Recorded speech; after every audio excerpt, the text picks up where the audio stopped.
नमस्कार बच्चों, आज हम पढ़ेंगे अध्याय 7 जिसका नाम है त्रिभुज।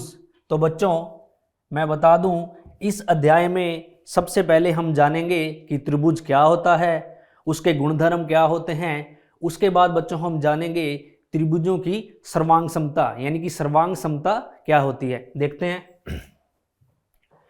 तो चलिए बच्चों, सबसे पहले इसके परिचय में अगर बात करें तो त्रिभुज क्या होता है। तो बच्चों, तीन प्रतिच्छेदी रेखाओं से घिरी बंद आकृति, तीन प्रतिच्छेदी रेखाओं आपस में मिलकर जो बंद आकृति बनाती हैं उसे त्रिभुज कहते हैं। जैसे कि आप देख रहे हो बच्चों, यहाँ तीन जो भुजाएं हैं, यानी कि जो तीन रेखाएं हैं, ए बी और ए सी और बी सी, ये तीनों प्रतिच्छेदी रेखाएं आपस में मिलकर एक जो बंद आकृति बना रही हैं उसे हम त्रिभुज कहते हैं।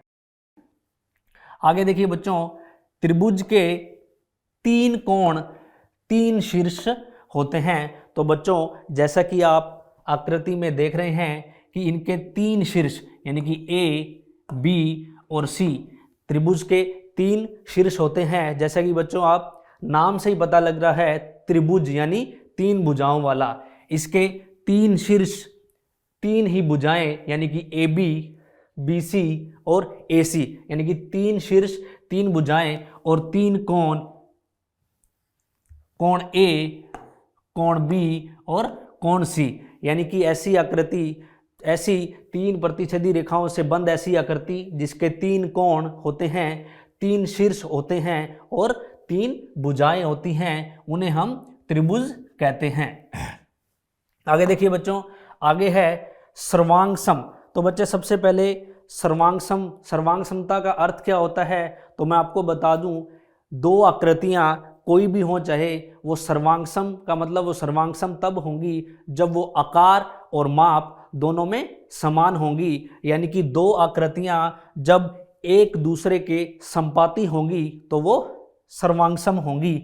अगर मैं बात करूं, यहाँ आप दो वृत्त देख रहे हैं, इन दोनों वृत्तों की बच्चों जो त्रिज्या है वो है 3 सेंटीमीटर और 3 सेंटीमीटर, यानी ये दोनों वृत्त आकार में क्या है बच्चों, समान हैं। दूसरे शब्दों में अगर मैं बात करूं कि यदि मैं इस एक वृत्त को इस एक वृत्त के ऊपर रख दूं, यानी कि ढक दूं, तो जो हमें नीचे वाला जो वृत्त है वो नहीं दिखेगा। यानी कि ये आपस में आकार में और माप में समान हैं, तो ये दोनों वृत्त सर्वांग सम होंगे। यानी कि जो ये वृत्त है ये इसके बिल्कुल बराबर होगा, आकार में भी और माप में भी। आगे चलते हैं बच्चों, आगे आप देखोगे यहाँ आपको दिख रहे हैं दो वर्ग। तो जैसा कि आप देख रहे हो बच्चों, यहाँ वर्ग की दोनों भुजाएं, यानी कि इस वर्ग की एक भुजा 4 सेंटीमीटर है। तो जैसा कि आप वर्ग के बारे में जानते हैं कि एक वर्ग की जो चारों भुजाएं होती हैं वो समान होती हैं, तो इसकी ये भुजा भी 4 होगी, ये भुजा भी 4 होगी, ये भुजा भी 4 होगी। उसी प्रकार बच्चों ये जो सामने वाला वर्ग है इसकी भी चारों भुजाएं क्या होंगी, समान। तो बच्चों ये दोनों वर्ग एक दूसरे के क्या होंगे, संपाती, यानी कि समान होंगे। यानी कि अगर इस वर्ग को इस वर्ग से ढक दिया जाए तो जो नीचे वाला वर्ग है वो नहीं दिखेगा। तो मैं कह सकता हूं कि ये वाला वर्ग सर्वांग सम होगा इस वाले वर्ग के। आगे देखते हैं बच्चों, यहां हम जानेंगे सर्वांग सम त्रिभुज के बारे में। तो मैं आपको बता दूं कि दो त्रिभुज आपस में कब सर्वांग सम होते हैं और उनकी सर्वांग समता के क्या गुणधर्म होते हैं, उनकी क्या प्रॉपर्टीज होती हैं, उनके बारे में हम आगे पढ़ेंगे। सबसे पहले जानते हैं कि त्रिभुजों की जो सर्वांग समता है वो क्या होती है। तो बच्चों हमारे पास यहाँ त्रिभुज दो हैं, एक है त्रिभुज ए बी सी और उसी प्रकार दूसरा त्रिभुज है हमारे पास पी क्यू आर। तो बच्चों जैसा कि आप देख रहे हैं, यहाँ इस त्रिभुज की जो भुजा ए बी है वो इस त्रिभुज की भुजा पी क्यू के बराबर है। तो मैं लिख सकता हूं कि इस त्रिभुज की जो भुजा ए बी बराबर इस त्रिभुज की भुजा पी क्यू होगी। उसी प्रकार बच्चों आगे देखिए, इस त्रिभुज की जो भुजा बी सी है 6 सेंटीमीटर है और इस त्रिभुज की जो भुजा है क्यू आर 6 सेंटीमीटर है, तो बी सी बराबर क्यू आर होगा। उसी प्रकार बच्चों इस त्रिभुज की जो तीसरी भुजा यानी कि जो AC है 9 सेंटीमीटर, वो बच्चों इस त्रिभुज की भुजा पी आर के बराबर है, यानी 9 सेंटीमीटर, यानी कि ए सी बराबर क्या होगा बच्चों पी आर। तो बच्चों जैसा आपने देखा कि दोनों त्रिभुजों की तीनों भुजाएं समान हैं, यानी कि ये दोनों त्रिभुज एक दूसरे के क्या हैं बच्चों समपाती हैं। तो बच्चों ये दोनों त्रिभुज यानी कि जो त्रिभुज ABC है वो सर्वांगसम होगा त्रिभुज PQR के। तो बच्चों ये जो सर्वांगसमता का चिन्ह है, इसमें जो उल्टा S देख रहे हो इसको हम सिमिलर यानी कि समरूप बोलते हैं। क्या बोलते हैं बच्चों? समरूप। और इस मतलब बराबर का मतलब बराबर। ऐसे दो त्रिभुज जो समरूप यानी जो आकृति में माप में बराबर हो, आकृति और माप में बराबर हो, वो क्या होंगे? सर्वांगसम। अब बच्चों आपने ये देखा कि जो त्रिभुज हैं यहाँ पर इनकी तीनों भुजाएं आपस में बराबर हैं, वो क्या होंगे? सर्वांगसम। अब बच्चों जब दो त्रिभुज आपस में सर्वांगसम हो जाएं तो उनके जो कोरस्पॉन्डिंग पार्ट्स हैं सर्वांगसम त्रिभुज के, वो भी यानी कि जो बाकी पार्ट हैं उनके बाकी भाग वो भी अपने आप क्या हो जाएंगे? बराबर। अगर मैं बात करूं ये त्रिभुज भुजाओं के आधार पर यहाँ पर क्या हो गए? सर्वांगसम। तो इनके जो बचे हुए कोण है यानी कि कोण ए बराबर हो जाएगा कोण पी के, और कोण बी है वो बराबर हो जाएगा कोण क्यू के, और कोण सी है वो बराबर हो जाएगा कोण आर के।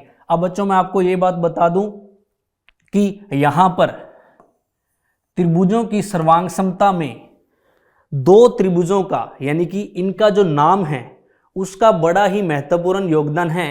यानी कि हमें क्या नाम लिखना है उसके बारे में हमें पता होना चाहिए। तो बच्चों यहाँ पर यदि इसकी ए बी भुजा पी क्यू के बराबर थी और बी सी भुजा क्यू आर के बराबर थी और ए सी भुजा पी आर के बराबर थी, तो बच्चों ये त्रिभुज यानी ए बी सी इस तरह से, उसी प्रकार ये त्रिभुज पी क्यू आर इस तरह से, यानी कि अगर इसकी ए बी इसकी पी क्यू के बराबर है तो ए बी सी इस तरह चलेंगे हम, और इसमें हम पी क्यू आर इस तरह चलेंगे। तो यानी कि जो ए बी सी है वो सर्वांगसम होगा पी क्यू आर के। इसे हम एक दूसरे उदाहरण के द्वारा समझते हैं। मान लीजिए हमारे पास दो त्रिभुज हैं, एक त्रिभुज है ABC, एक त्रिभुज है हमारे पास ABC और एक त्रिभुज है हमारे पास PQR। तो बच्चों अगर मैं कहूं कि जो इसकी AB भुजा है वो इसके PR के बराबर है और जो इसकी BC भुजा है वो इसके QR के बराबर है, जो इसकी AC भुजा है वो इसके PQ के बराबर है। तो बच्चों आप देखोगे ये दो त्रिभुज है, इसकी तो पहली भुजा है जो बराबर है वो इसके PR के। तो बच्चों इस बार इस त्रिभुज का नाम हम यूं नहीं ले सकते, इस बार हम त्रिभुज का नाम जैसे इस त्रिभुज की शेप है उसी प्रकार लेंगे। यानी कि अगर AB भुजा PR के बराबर है तो त्रिभुज ABC सर्वांगसम होगा त्रिभुज PRQ के। क्या होगा बच्चों? त्रिभुज PRQ के। इस बार हम इसे PQR नहीं लिख सकते क्योंकि अगर यहां पर हमारी AB भुजा PQ के बराबर नहीं है, यहां हमारी AB भुजा PR के बराबर है। तो बच्चों इसी प्रकार आपको ध्यान में रखना है कि कौन सी भुजा और कौन सा कोण किस कोण के बराबर है और कौन सी भुजा किस भुजा के बराबर है, उसी आधार पर हम इनके नामों का ध्यान रखेंगे। आगे देखते हैं बच्चों।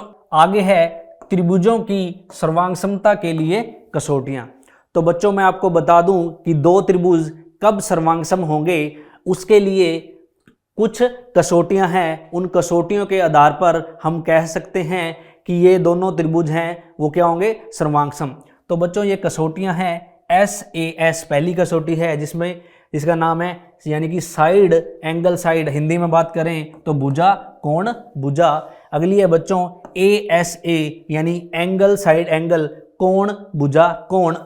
आगे है बच्चों एंगल साइड यानी कि कोण कोण भुजा। और अगली है बच्चों SSS यानी साइड साइड साइड, भुजा भुजा भुजा।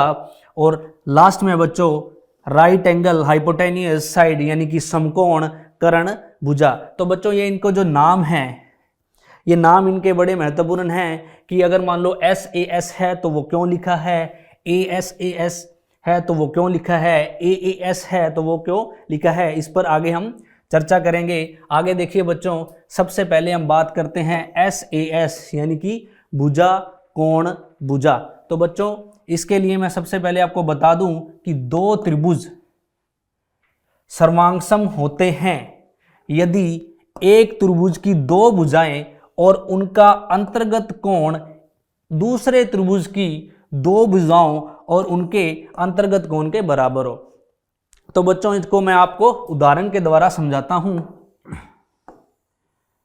अपने पास दो त्रिभुज हैं ABC और PQR।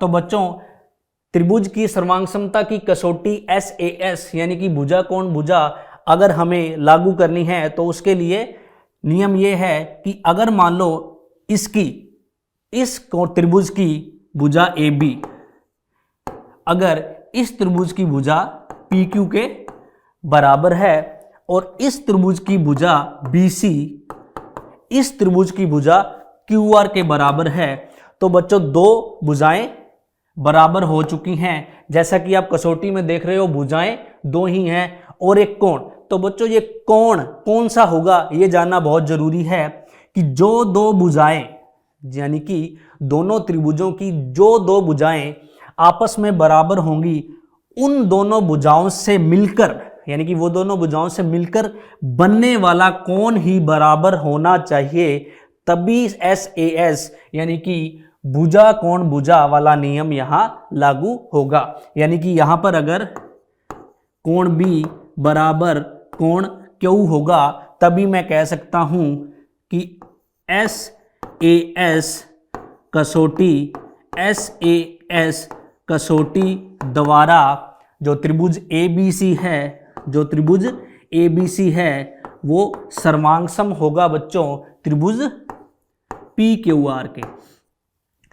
ठीक है बच्चों, अगर मान लो यहां पर ये जो कोण B है और ये कोण Q बराबर ना होकर अगर मान लो कोण C कोण R के बराबर होता और ये दो भुजाएं यानी कि जो AB बराबर PQ होती और जो BC है वो बराबर होती QR के, तो बच्चों यहाँ जो SAS वो नहीं लगता। बच्चों उसके लिए एक शर्त है कि दोनों भुजाओं से मिलकर बनने वाला कोण ही बराबर होना चाहिए। आगे देखिए बच्चों, आगे हमारे पास दूसरी कसौटी ASA यानी कि कोण भुजा कोण। तो बच्चों इसका जो नियम है कि दो त्रिभुज सर्वांगसम होते हैं यदि एक त्रिभुज के दो कोण और उनकी अंतर्गत भुजा दूसरे त्रिभुज के दो कोण और उनकी अंतर्गत भुजा के बराबर हों। तो बच्चों इसे उदाहरण के द्वारा समझेंगे। हमारे पास दो त्रिभुज हैं ABC और दूसरा त्रिभुज है हमारे पास PQR। तो बच्चों मान लो कि इस त्रिभुज का जो कोण A है वो इस त्रिभुज के कोण P के बराबर है। इस त्रिभुज का कोण है इस त्रिभुज के कोण P के बराबर है। उसी प्रकार बच्चों इस त्रिभुज का कोण जो B है वो इस त्रिभुज के कोण Q के बराबर है। तो बच्चों अब जो हमें यानी कि दो अगर कोण बराबर हो गए तो तीसरी कौन सी भुजा हम बराबर करेंगे? तो बच्चों इन दोनों कोणों को छूने वाली जो भुजा है वही तीसरी भुजा अगर बराबर होगी तभी ASA यानी कि कोण भुजा कोण वाली कसौटी यहाँ लागू होगी। यानी कि अगर बात करूं कि अगर यहाँ इस त्रिभुज की भुजा AB इस त्रिभुज की भुजा PQ के बराबर होगी तभी मैं कह सकता हूं कि कसौटी ASA द्वारा त्रिभुज ABC है वो बच्चों सर्वांगसम होगा त्रिभुज PQR के। इसको अगर दूसरी बात करें तो बच्चों अगर मान लो ये दोनों कोण इस त्रिभुज के इन दोनों कोण के बराबर हों और मान लो यहाँ जो भुजा AC है वो भुजा PR के बराबर होती, तो बच्चों यहाँ पर ये जो ASA यानी कि कसौटी है यहाँ लागू नहीं होती। इसके लिए हमें इन दोनों कोणों से मिलने वाली यानी इन दोनों कोणों से जुड़ती हुई भुजा ही बराबर होगी, तभी यह कसौटी लागू होगी। आगे है बच्चों कसौटी AAS। तो बात करते हैं बच्चों, इसका नाम है कोण कोण भुजा। तो बच्चों दो त्रिभुज सर्वांगसम होते हैं यदि इन त्रिभुजों के दो कोणों के युग्म बराबर हो और संगत भुजाओं का एक युग्म बराबर हो तो इसे AAS सर्वांगसमता नियम कहते हैं। देखते हैं बच्चों उदाहरण के द्वारा। मान लीजिए ये त्रिभुज ABC है और ये त्रिभुज PQR है। तो बच्चों ABC यानी कि इसके कोई भी दो कोण, यानी कि इस कसौटी में ये कसौटी कैसे लागू होगी, तो इसके कोई भी दो कोण, मान लो कोई भी दो कोण, यानी कि इसका कोण A बराबर है इसके कोण P के और इसका जो कोण B है वो बराबर है इसके कोण Q के। तो बच्चों जो भुजा है वो कोई सी भी हो सकती है। मान लो भुजा BC बराबर है भुजा QR के, यानी कि कोई भी दो कोण दूसरे दो कोणों के बराबर हो और एक भुजा कोई भी दूसरी भुजा के बराबर हो तो ये त्रिभुज यहाँ पर कौन सी कसौटी लगेगी बच्चों, AAS। तो मैं कह सकता हूँ कि AAS कसौटी द्वारा त्रिभुज ABC है वो सर्वांगसम होगा त्रिभुज PQR के। तो बच्चों जैसे कि मैं आपको पहले ही बता चुका हूँ, हमें त्रिभुजों का नाम किस आधार पर तय करना है, वो उनकी भुजाओं और कोणों के आधार पर तय किया जाएगा, जैसे मैं आपको पहले बता चुका हूं। आगे देखते हैं। आगे है बच्चों हमारे पास कसौटी भुजा भुजा भुजा। ठीक है बच्चों, इसे देखते हैं। तो भुजा भुजा भुजा कसौटी यदि एक त्रिभुज की तीनों भुजाएं एक अन्य त्रिभुज की तीनों भुजाओं के बराबर हों तो दोनों त्रिभुज क्या होंगे बच्चों, सर्वांगसम होंगे। समझते हैं। तो बच्चों ये हमारे पास त्रिभुज है ABC और ये हमारे पास त्रिभुज है PQR। मान लीजिए बच्चों इसकी जो भुजा AB है वो इसकी भुजा PQ के बराबर है, एक भुजा बराबर। इसकी जो भुजा BC है वो इसकी भुजा QR के बराबर है और इसकी जो तीसरी भुजा है AC वो इस त्रिभुज की तीसरी भुजा PR के बराबर है। तो बच्चों यहाँ तीनों भुजाएं यानी कि एक त्रिभुज की तीनों भुजाएं दूसरे त्रिभुज की तीनों भुजाओं से बराबर हैं। तो मैं कह सकता हूं कि ये दोनों त्रिभुज एक दूसरे के संपाती यानी कि एक दूसरे के क्या हैं, सर्वांगसम हैं। तो यहाँ पर त्रिभुज ABC सर्वांगसम होगा त्रिभुज PQR के। तो बच्चों नाम का यहाँ ध्यान रखना है कि अगर इसकी जो पहली भुजा AB है और अगर इसकी पहली भुजा PR हो तो यहाँ से AB से स्टार्ट होगा और ये यहाँ से PR से स्टार्ट होगा। अगर मान लीजिए इसकी पहली भुजा AB है वो इसकी पहली भुजा QR के बराबर है तो इसका नाम होगा ABC और इसका नाम होगा QRP। अगर मान लीजिए इसकी पहली भुजा AB इसकी पहली भुजा PR के बराबर है तो बच्चों इस त्रिभुज का नाम होगा ABC, वो सर्वांगसम होगा त्रिभुज PRQ के। तो बच्चों नाम का हमें ध्यान रखना है। आगे चलते हैं। आगे है बच्चों RHS यानी कि समकोण कर्ण भुजा। तो बच्चों इसके लिए मैं आपको बता दूं कि यदि दो समकोण त्रिभुजों में, सबसे पहले तो बच्चों दोनों जो त्रिभुज हैं वो समकोण होने चाहिए। दोनों समकोण त्रिभुजों में एक त्रिभुज का कर्ण और एक भुजा क्रमशः दूसरे त्रिभुज के कर्ण और एक भुजा के बराबर हो तभी यह कसौटी लगेगी और त्रिभुज क्या होंगे, सर्वांगसम। देखिए बच्चों मान लो ये हमारे पास त्रिभुज ABC, ये हमारे पास त्रिभुज PQR। यहाँ जो ये 90 डिग्री है ये यानी कि एक क्या है, समकोण त्रिभुज। ये है बच्चों ABC और ये है PQR।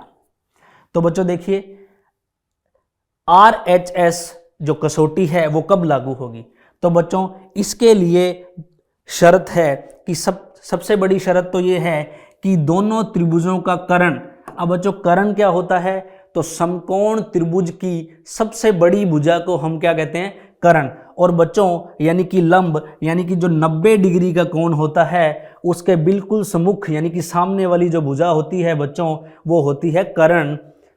यानी कि 90 डिग्री के सामने वाली भुजा क्या होती है बच्चों, कर्ण, सबसे बड़ी भुजा। तो बच्चों एक तो ये दोनों त्रिभुजों में क्या होनी चाहिए, बराबर। दूसरा, एक अपना आधार और ऊंचाई में से, यानी कि त्रिभुज, समकोण त्रिभुज का आधार या ऊंचाई में से एक भुजा दोनों की क्या होनी चाहिए बच्चों, बराबर होनी चाहिए। और एक बच्चों यदि ये समकोण त्रिभुज है तो दोनों में क्या होगा, एक 90 डिग्री का कोण होगा जो दोनों में क्या होगा बच्चों, बराबर होगा, जिसे हम किस नाम से जानते हैं बच्चों, समकोण। तो अगर बात करूं बच्चों कि त्रिभुज ABC है, वो त्रिभुज PQR के सर्वांग कब होगा, जब एक तो इसमें कर्ण यानी कि इस त्रिभुज का AC इस त्रिभुज के कर्ण PR के क्या होना चाहिए बच्चों, बराबर। एक बच्चों कोण 90 डिग्री समकोण त्रिभुज का होता ही है, यानी कि कोण B बराबर कोण क्या होगा, Q, जो कितना होगा 90 डिग्री। और तीसरा बच्चों भुजा यानी आधार या ऊंचाई में से एक भुजा बराबर होनी चाहिए, वो कोई सी भी आप ले सकते हो। मान लो यहाँ जो BC है वो बराबर है क्या है, QR के बराबर है, तो मैं कह सकता हूँ कि यहाँ त्रिभुज ABC जो है वो सर्वांगसम होगा, त्रिभुज ABC सर्वांगसम होगा त्रिभुज PQR के। तो यहाँ पर कौन सी कसौटी लगेगी बच्चों, यहाँ लगेगी RHS, जिसे हम कहते हैं समकोण कर्ण भुजा। समकोण यानी कि राइट एंगल, कर्ण यानी हाइपोटेनियस साइड, यानी कि समकोण कर्ण भुजा। तो बच्चों आज के अध्याय का प्रथम भाग यही समाप्त होता है। इसमें हमने आज त्रिभुजों की सर्वांगसमता के बारे में जाना और उनकी कसौटियों के बारे में जाना। आगे बच्चों मिलते हैं इसी अध्याय के भाग 2 में। धन्यवाद।